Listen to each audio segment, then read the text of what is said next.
How's it going, everyone? Welcome to NeuGame Plus. My name is Bryce Newberger, and welcome to the channel. This is our first video, but I wanted to invite you guys along.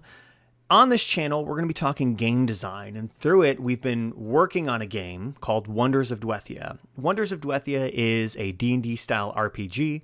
It also has X-wing style spaceship combat. It has continent-wide campaigns that you can play on a 4X style map, kind of like Twilight Imperium 4th edition mixed with Risk. It's got tactical skirmishes, a lot like Kill Team or Warhammer.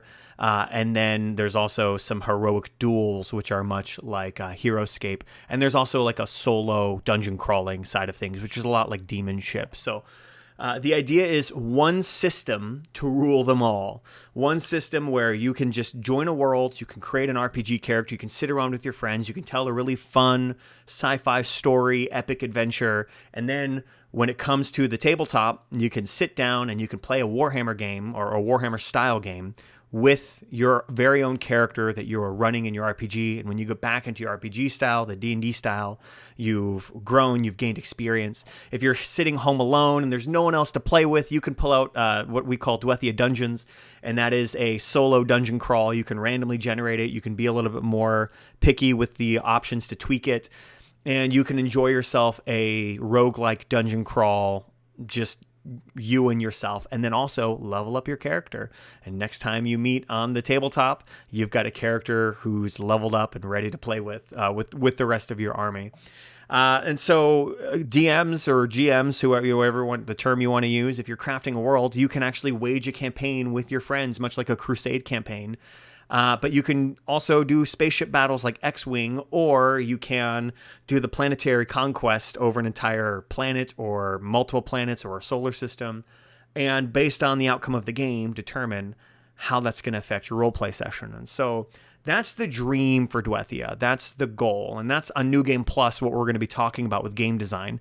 We'll also introduce a few homebrew rules from time to time for other wonderful games out there. For example, the Pokemon Master Journeys game 1991 is really grueling out of the box, but with a few of my rules, it's mine and my kids' favorite game to sit down and play, and it feels just like we've got our Game Boy Colors out, but we're all cooperatively at the table catching Pokemon and earning badges. So that's what we're going to be talking about on this channel: game design, design theory, and through it practically developing a game together. Now, my goal for Dwethia is to make it free for everyone. Unlike Trench Crusade, which tried to sell STLs, my inspiration is more like Turnip 28, which everyone's having fun, creating their custom models and miniatures, and then going to a tournament. And my hope would be to one day present this at Adepticon, to one day rent out hotel somewhere, invite people to come and have a campaign where we play through, or a few different tables, play through almost like a D&D style adventure league where we play through campaigns together, and then also break to have wargaming in between as we level up our characters and tell epic stories together. I'm in it for the community, not for the money. My day job is I'm a trauma support specialist, and I have people come to my office. We talk about therapy and counseling and mental health and psychology, and that's where I really make my money, and that's what I want to stay my job. So this is just fun. It's just my hobby. Let me tell you a little bit about how we got here today, and then I'll let you go because this is just an introduction video. How we got here today was 10 years ago, over 10 years ago. I was writing a book. My book was called The Kinship Chronicles, Children of the Phoenix. It's supposed to be a trilogy. I wrote book 1. I got halfway through writing book 2. It's something that I've always been in love with Dan Abnett, R.A. Salvatore, and I just wanted to create my own fantasy epic. So I sat down and I wrote it. I was working at a call center. In between calls on slow times, people would browse the internet. I was writing my book. I'd come home, I'd read the chapter I wrote to my wife, to my friends, I'd get some feedback, and eventually the book was done. I went on to create the book as a whole audio series you can listen to on YouTube called at New Books. And the whole thing's out there for free. If you want, you can enjoy it. I think my writing has evolved over the last decade, but sometimes you can't be a perfectionist. You just got to get your work out there, and that's what I did with those. But ultimately, my brother had this idea for a miniature game I grew up playing Warhammer as a little kid. I went to the store. My cousin told me about this game called Warhammer, and I thought they were action figures from all the cool stories he was telling me. So my parents looked up Warhammer on AOL, and then we went to this local store in downtown, and I walked in expecting action figures. Instead, I was presented with little miniature models that you buy and glue and then paint. But I was hooked and I was in love, and the books drew me in and the art drew me in. And this was Warhammer 3rd edition. And I've been playing ever since. And so many years later, I think it was probably around the time of, I don't know, whatever edition we were in 10 years ago. Was that 5th edition? I don't know. But my brother reached out to me. He said, hey, I want to design my own miniature war game. But would you write the rule, or not the rules, but would you write the lore for it? I love writing lore. I love writing. And so absolutely. So for my brother, these emails are from 2016. It's now 2026. So 10 years ago, I wrote him all of these rules about, or not rules, some of them are rules. We got into the mechanics of it as well, but we wrote all of these, I wrote all of these histories and the cosmological origin and just the long storied past of this universe. And where this came from was in my book. When I got to writing my book, I wrote out an entire cosmology from the beginning of the world to how the world died. And the beginning of my world, this is a fantasy epic that I was writing here, and I'm still working on it, but for book number 2. But for this fantasy epic, I kind of liked the idea that maybe this was the second iteration of the world. If you're a comic book fan, you find out that Galactus is really just the survivor of the previous universe before it died. And I had this fun idea that maybe the universe died, and then life had restarted on one single planet. And then I wrote the whole history of that planet. And then I picked somewhere early in the history, and that's where I wrote my story. And I enjoyed writing the lore that way. So when my brother reached out to me with this sci-fi epic, I found it a good opportunity to expound upon the world that was before the book I wrote. And eventually some of these themes will go on to be found in my own book series for the fantasy book series. So I gave it to my brother, and he sat on it and didn't do anything with it for a long time.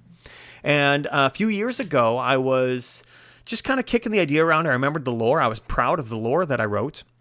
And I love game design. I love mechanics. I love just coming up with a good system for a game and then trying it out and seeing if it's balanced, seeing if it works.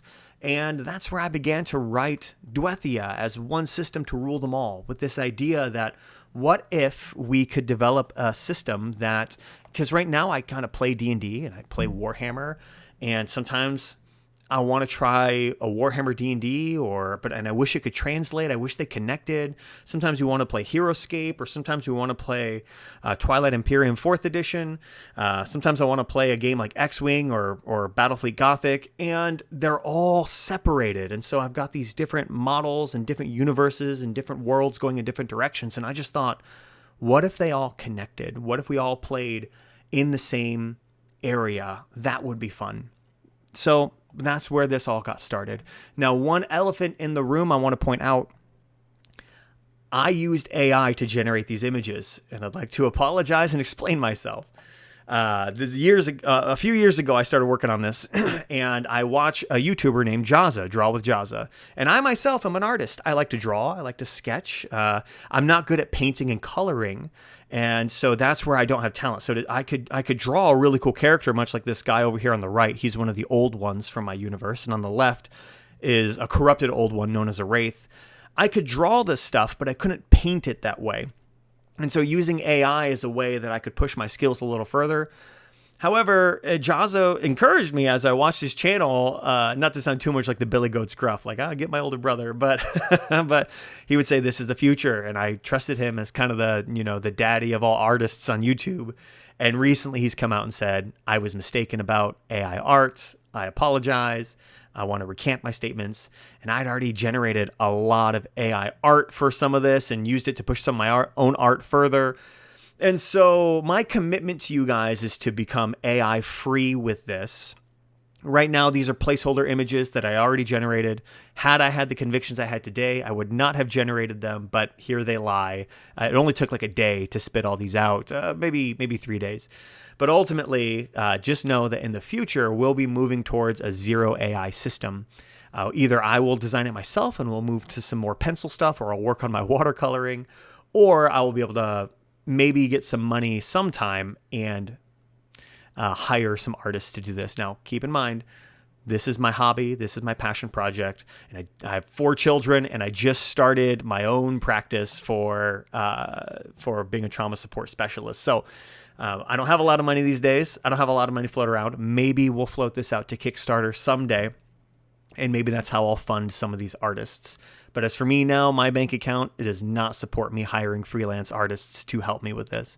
But my goal is one day to be AI art free. Lastly, I would just want to invite you guys, like, comment, subscribe, join this channel. I'm not looking to make money on YouTube. That's not what I do it for. I used to run a Dark Souls channel, funny enough, challenge channel, and I unlocked monetization on it. And it pretty much killed my passion for uploading my Dark Souls videos. And I don't know why, just the idea of making money on YouTube, I was like, but I don't want to. This is just fun. So anyways, my promise to you, this is not a money scheme or a get-rich-quick scheme. This is my hobby, and it will stay that way. But you should like and comment, subscribe. You should comment because you can tell me some questions you have about the rule system. I'd like to answer them. And then also, I'll be asking for your feedback in future videos. This is just an introduction video, but I'll tease a topic down below for the comments as I say goodbye. And you should subscribe so you don't miss out on uploads and updates as I post these. My posting schedule might be a little irregular. I have an 8-month-old son. I have 4 boys. My youngest one is 8 months old, and so he can be quite a challenge. I've got him sleeping right now on a baby monitor that I'm watching so I can squeeze out this video. But the comments I'm asking for on this video that I'd like your guys' opinion on is my children and I already have models for this. All the rule systems are written. All the mechanics exist. If you're wondering where this website is, it's not live yet. I haven't paid for the domain. And that's largely because that costs money. And I'm still tweaking things as they go. So if people want, I do have it published on a Google site. So I do have a link that's very wonky. It's like sites.google.com/view/wondersofdwethia/home. If you want, I can share that and you guys can peek at it. But no, this is a living document right now. But the main piece I want to get is a lore piece from you guys. A lore and theme piece. We're going to talk about this in the next video as I introduce the religions of Dwethia. So I have a whole cosmology for all of this, but one big piece is the religions of Dwethia. And within those religions is where we find kind of our elite soldiers. So I asked my children recently, what's cooler, Warhammer or Dwethia? And I knew the answer for them would be Warhammer. You're not hurting Dad's feelings. I get it. It's okay. They said, well, Warhammer's cooler. I said, I get it. Yes, absolutely. I love Warhammer too. But this is our own system. We can make it whatever we want. So what makes Warhammer cool, right? What is the je ne sais quoi? Not that I said that to my kids, but but what is the element that makes Warhammer so cool? They said, well, we like the Space Marines. We like the Custodes. We like the Necrons and the War in Heaven. What they were really talking about is this kind of amped up super soldier, beefy boy thing. Like, we want to play the cool guys, the epic guys. And those exist in my world. I just didn't push them as units. So I developed all these, there's 6 different factions. I developed all of these units with their current stats already written. Everything's good to go. But I didn't generate these kind of epic super soldiers. I kept it a little bit more grounded. Like, a basic unit here is a Legionnaire. He's a dude wearing space armor for the Empire of Sol, right? On the then you go to the Citadel. This is kind of my Halo Covenant kind of, Mass Effect Citadel race. A bunch of races working together, led by kind of a main race that leads the way. But their main guys are not so much the neophytes as much as it's the cohorts and the exemplars. And these guys, they're just alien dudes with swords and shields. So they wanted the Space Marines, they wanted the super soldiers, and those exist. And so, but they exist and they're tied to kind of the religions of my world.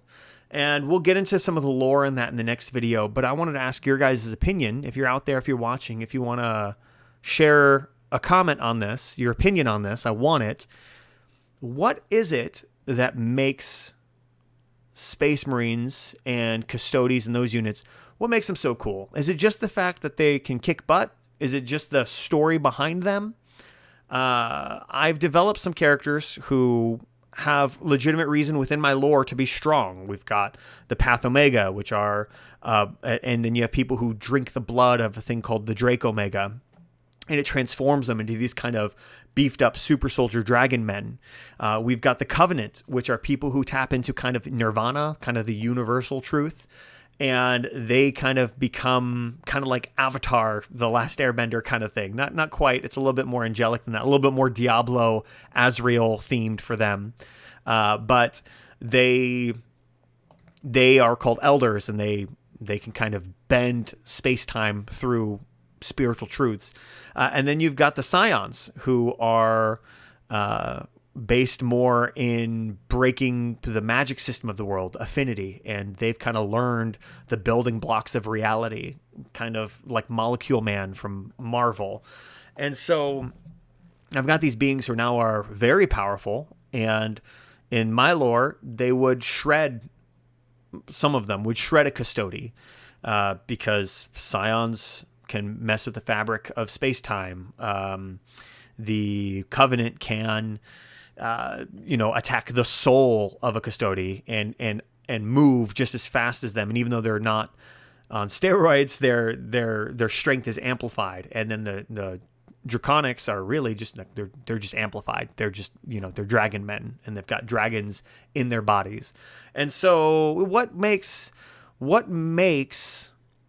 an elite super soldier cool? What is the thing? What's the DNA? What do you really need to feel cool as an elite super soldier?